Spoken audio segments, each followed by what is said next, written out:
আমাদের প্রায় শতাধিকের প্রতিনিধি আমরা ভাইয়ের সাথে থাকতাম। আমাদের রাষ্ট্রে আমি আমার মহোদয়কে বলতে চাই, আমরা অভিভাবক হারিয়ে ফেলেছি। উনি আমাদেরকে কত ভালোবাসতেন, উনি একজন সৎ ব্যক্তিত্ব, সৎ মানুষ। উনি এমন ভাবে কথা বলতেন যেন কোনোদিন কারো মনে কষ্ট না যায়। উনি সব মানুষের উপকার করতেন, দল মত নির্বিশেষে সকলে যে ওনার কাছে যাইতেন, কাউকে উনি খালি হাতে ফিরাইতেন না। ওনার পেজ ডেভেলপমেন্ট সেন্টার আজকে প্রায় ১,০০০ সহকর্মী কাজ করেন। তার সাথে যারা কাজ করেছে সকলকে নিয়ে দেশকে একটি পর্যায়ে নিয়ে এসছে, যেটা সারা বাংলাদেশে পেজ ডেভেলপমেন্ট সেন্টারকে এককালে সকলে চিনেন এবং জানেন। মুক্তিযোদ্ধা অসম ভারতের বাহার, যিনি জানালেন তার বক্তব্যে তিনি তার বক্তব্য পেশ করবেন। সে কারণে আমরা বক্তব্য সংখ্যা বাড়াচ্ছি না। আমরা ৫:০০ সময় দিয়েছি। ৫:০০ নামাজগুলি শেষ হয়ে যাবে ৫:৩০টার মধ্যেই আমরা আমাদের এই জানালার কাছে। কুমিল্লার গণমানুষের নেতা, যিনি কুমিল্লার মানুষকে জাগিয়ে তুলেছেন কুমিল্লার উন্নয়নের উপকার, যিনি একটি কথা সবসময় বলে থাকেন, কুমিল্লাগুলি সারা বাংলাদেশে বলে। এই স্লোগান এখন শুধু হাজি আকম বা হোসেন পাহাড়ের নয়, এই স্লোগান সর্বস্তরের মানুষের। যিনি বিভাগ নিয়ে আন্দোলন করছেন, সেগুলো প্রকাশ করছে দেশ থেকে। তিনি বেশিক্ষণ হয়নি, তিনি ভারত থেকে ক্রস করে বাংলাদেশে প্রবেশ করেছেন। তার প্রাণের মানুষ, যাকে তিনি ভালোবাসতেন এবং যিনি দুনিয়া থেকে চলে গেছেন, তিনিও তাকে ভালোবাসতেন। যে ভালোবাসার টানে তিনি আমাদের মাঝে এসছেন। আমরা তাকে সবুজে অনুরোধ করছি, তিনি আমাদের মাঝে তার মূল্যবান বক্তব্য পেশ করবেন। হাজি আকম বা হোসেন পাহাড়। আসসালামু আলাইকুম রহমতুল্লাহ। আমাদের লোকমান ভাই, আমি মোবাইলে একটা মেসেজ দেখলাম যে লোকমান ভাই আমাদেরকে ছেড়ে চলে গেছে। আমি তখন ইন্ডিয়া থেকে, আমি আগরতলা দিয়ে আসছিলাম। আমি ক্যালকাটায় একটা প্রোগ্রামে গিয়েছিলাম। আমাদের ক্যালকাটায় বাংলাদেশ, ত্রিপুরা এবং পশ্চিমবঙ্গ, আসাম নিয়ে আমরা একটা সাংস্কৃতিক হাব তৈরি করে।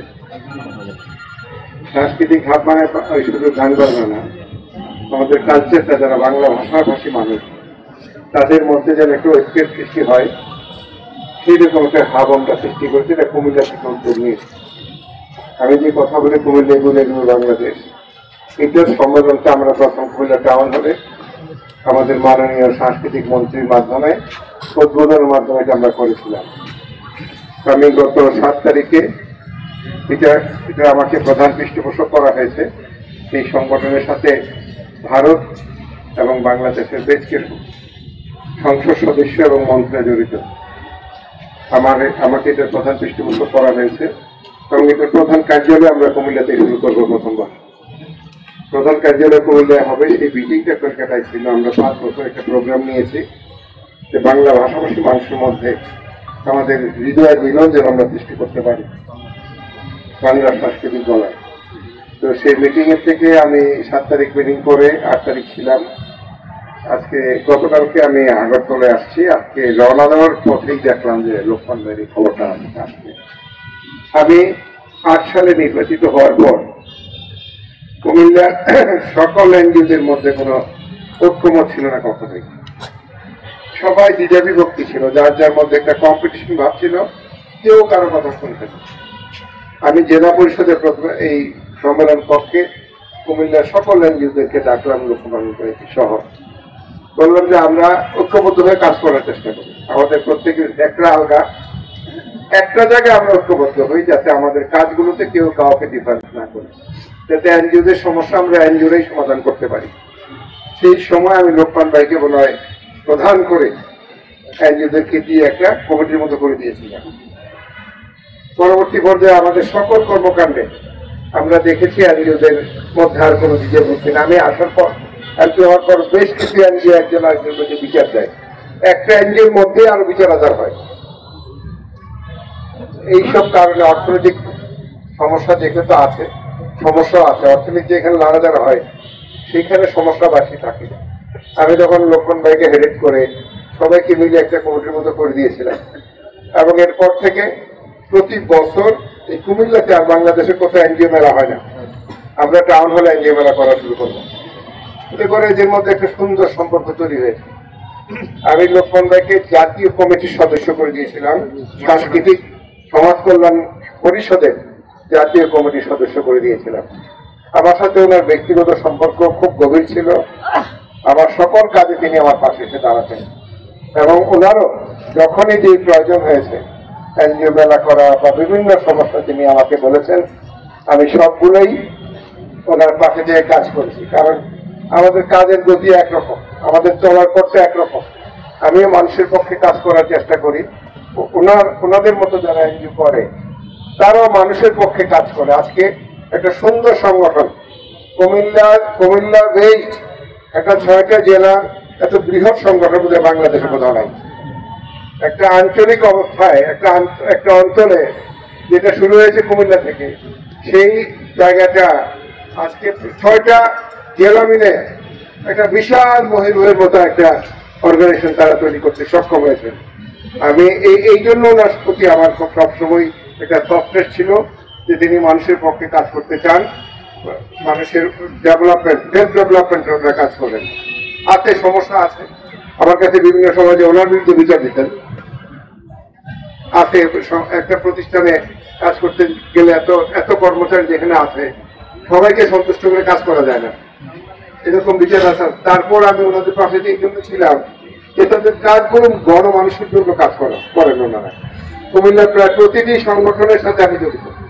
আমি কোনটার নেতা না, কিন্তু প্রত্যেকটা সংগঠন প্রতি আমার নজর। আমাদের যুবদা আবার সংগঠন করেছেন অন্ধকল্যাণ, ওনার মৃত্যুর পর আমি একটু দিয়ে খেয়াল রাখি আজকে অন্ধকল্যাণ আরো অনেক বড় একটা প্রতিষ্ঠান রূপান্তর। আজকে আমাদের ডায়াবেটিক অ্যাসোসিয়েশন আমি কাজ করি এই জন্যে যে এই অঞ্চলে এটা আমি আরেকটা কথা বলি, একটা বলি কুমিল্লা গুলো এগুলো বাংলাদেশ, আর একটা কথা বলি হোয়াট কুমিল্লা থিংস টুডে হলো বাংলা থিংস টুমরো। কুমিল্লাতে আজকে চিন্তা করতে পারি সেটা আগামী দিন চিন্তা করে সারা বাংলা। এটা আমার আমলের কথা না, এটা ব্রিটিশ আমলের কথা। হোয়াট কুমিল্লা থিংস টুডে হলো Bengal things tomorrow, what Bengal things today হলো ইন্ডিয়া থিংস টুমরো। এই কথাগুলো আমাদের জ্ঞানী গুণীদের কাছ থেকে আমরা শুনেছি। তো এই জন্য যারা এই কাজ করে আমি তাদের পক্ষে সাহায্য করি। আমি আপনাদের প্রতিনিধি হিসাবে কোনো প্রতিষ্ঠান দখল করি নাই, সকল প্রতিষ্ঠান সুষ্ঠু সুন্দরভাবে যাতে চলে সেই চেষ্টাটা করেছি, কারণ এগুলো মানুষের প্রতিষ্ঠান। আজকে ডায়াবেটিস কত বেশি সার্ভিস দেয় চিন্তাও করতে পারেন আপনারা, অনেক বেশি সার্ভিস দেয় ডায়াবেটিস কমে যায়। এরকম একটা প্রতিষ্ঠান বাংলাদেশে অনেক জেলাতেই নাই, বুঝছেন। আমাদের অন্ধকল্যাণ এটাতে এত অল্প খরচে অনেক বড় অপারেশন হয়, অনেক বড়। এই যে কি জানি বলে অপারেশন করে, তারপরে ইয়ে লাগাই যায়, লেন্স লাগাই যায়। ঢাকাতে যে কোনো প্রাইভেট ক্লিনিকে একটা লেন্স লাগাইতে মিনিমাম কস্ট 40,000, আমাদের এটা 7-8,000 টাকায় হয়, আমরা লিখে দিলে ফ্রিও হয়। সকল প্রতিষ্ঠানে আমরা একটা ফান্ড করে রেখেছি, আমরা বিভিন্ন জনকে বলি ডাকাত থেকে কিছু টাকা দেন। এই ডাকাত ফান্ডগুলো আমি আসার পর চালু হয়েছে এবং প্রত্যেকটাতে সবচেয়ে বড় ফান্ড আমি দিই, যে একটা লোক যাতে এই অর্থে কষ্টে তার ট্রিটমেন্ট না সেটা দূরে করে না যায়। সবগুলো প্রতিষ্ঠানে আছে, ইভেন আমি সরকারি প্রতিষ্ঠানেও ডাকাত ফান্ড করে সেখানে টাকা দিই এবং আমার যারা আমার পাশাপাশি লোক আছে তাদেরকে উৎসাহিত করি কিছু টাকা ওইখানে দেখ, যাতে অনেক সময় দেখা যায় গরিব মানুষ হয়তো সরকারি হাসপাতালে ট্রিটমেন্টটা পাচ্ছে, গভর্নমেন্টের ওষুধ যেগুলো আছে এগুলোর বাইরেও তার ওষুধ লাগে। তো আমরা রোগী কল্যাণ তহবিলে সরকার কাছ থেকে টাকা নিই, আবার নিজেরাও কিছু ফান্ড দিয়ে মানুষের সেবা যাতে থেমে না যায়। আপনারা দেখেছেন করোনাকালীন সময়ে বাংলাদেশে সবচেয়ে ভালো service Comilla medical college hospital দিয়েছে, বাংলাদেশ সবচেয়ে ভালো সার্ভিস দিয়েছে আমাদের জেনারেল হসপিটাল। সকল ডাক্তাররা এই কাজটা করেছে এবং সেই সময়ও এই আপনার করোনাকালীন সময়ে প্রথম করোনার তো এমন এক বিষয়, বাবার ছেলে রাস্তায় নামাই দিয়ে গেছে, আর চিনে না, ছেলে মারা গেছে বাপ আর চিনে না, আমরা সেই লাশ এনে দাফন করেছি। এই কাজগুলো আমরা করেছি আমাদের মধ্যে এবং ট্রিটমেন্টের জন্য আমরা হসপিটালগুলোকে ঠিক করেছি। ডাক্তার সাহেবরাও তো ট্রিটমেন্ট দেওয়ার পর বাড়িতে যেতে পারতেন না ভয়ে, কারণ উনি যদি করোনাটা নিয়ে বাড়িতে যায় তার পুরো ফ্যামিলি ধ্বংস হয়ে যাবে। আপনারা জানেন আমাদের আওয়ামী লীগ অফিসে আমি ছেড়ে দিয়েছিলাম ডাক্তারদের আইসোলেশনের জন্য, ডাক্তাররা যতদিন এখানে ছিল তাদের থাকা খাওয়ার সব ব্যবস্থা আমি করে দিয়েছি নার্সদের করোনাকালীন সময়। এই জন্য কথাগুলো এই জন্য বলছি যে যারাই মানুষের কাজ করে আমি তাদের পাশে থাকি। লোকমান হাকিম আমাদের অত্যন্ত কুমিল্লার লোকটা আসলে এখন লাস্টের আয়োজন রয়ে যাবে, আমার খুব কষ্ট হচ্ছে। সার্ভিস দিল আমাদের, আমরা আজকের পর লোকমান হাকিমকে হারিয়ে যাবে আমাদের কাছে। যাই হোক, তারপরে আজকের এই দিনে আমরা কুমিল্লা যারা আছি আমরা সবাই মিলে আল্লাহ রাব্বুল আলামিনের দোয়া করব লোকমান হাকিমকে যেন আল্লাহ ব্যস্ত নসিব করেন। আমাদের যারা আসলে এটা খুব স্বাভাবিক ব্যাপার, উনার ব্যস্ত 5 ওয়াক্ত নামাজ পড়লে পাওয়া যাবে না। আসলে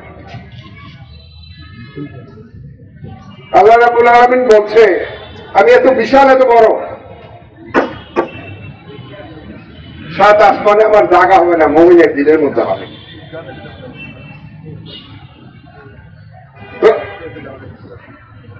আল্লাহ সকল মানুষের রিজিকদাতা, রিজিকটা তো ডাইরেক্ট দেয় না, কারো না কারোর মাধ্যমে দেয়। জনকল্যাণে যারা কাজ করে তাদের মাধ্যমে রিজিক পায় অনেক মানুষ তাদের মাধ্যমে রিজিক পায়। আল্লাহর পক্ষের কাজই তো তারা করে। এই লোকমান হাকিমদের মতো লোকরা এই কাজগুলো করেছে, তাদের মৃত্যু হয় না। আসলে তারা মানুষের দোয়ার মধ্যে বেঁচে থাকবে, দোয়ার মধ্যে। আমি আপনাদের সবাইকে বলবো যারা লোকমান হাকিমের কাছে সামান্যতম উপকার পেয়েছেন, আপনারা তার জন্য দোয়া করবেন। আপনাদের পরিবার পরিজনকে, সন্তানদেরকে বুঝাই যাবেন যে আপনার অবস্থাটা কিভাবে পরিবর্তন হয়েছে। একটা ছোট্ট কথা বলে আমি শেষ করি। আমি যখন পৌরসভায় চেয়ারম্যান ছিলাম, হঠাৎ দেখলাম আমার ছোট্ট একটা কর্মচারী, তার মন খারাপ। আমি অফিসে ঢুকতে, তার মন খারাপ, জিজ্ঞাসা তোমার মন খারাপ কেন?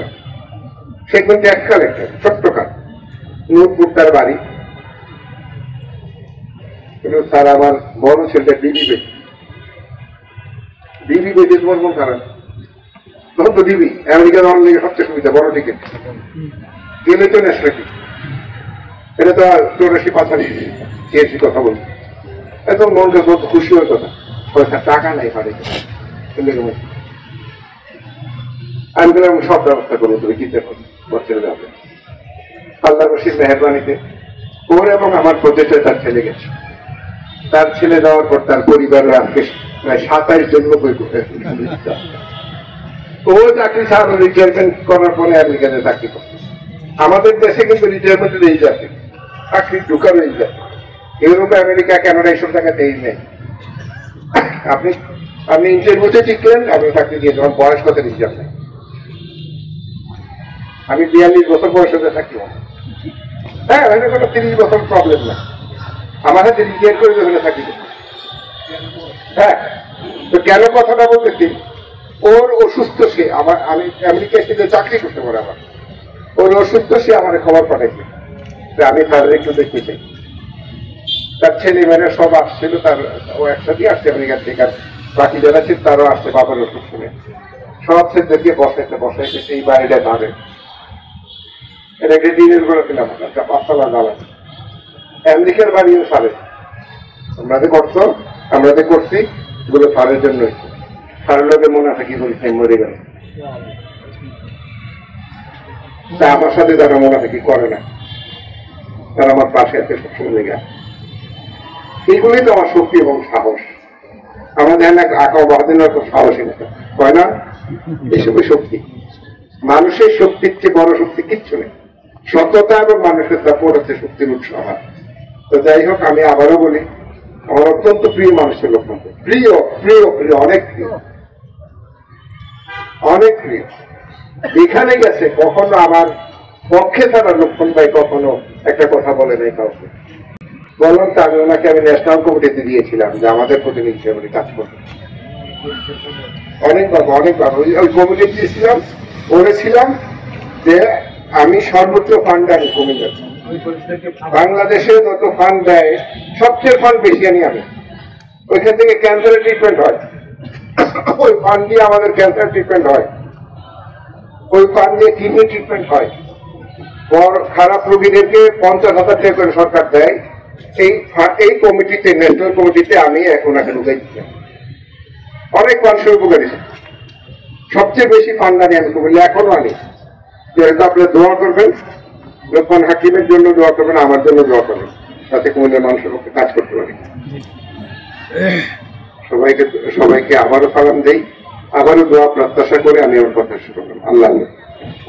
মাননীয় সংসদ সদস্য মহোদয়কে আমরা কৃতজ্ঞতা জানাই। সবাই একটু মেহরবানি করে। কুমিল্লা ঈদগাহ মাঠ থেকে সাগর বাংলাদেশি, আসসালামু আলাইকুম।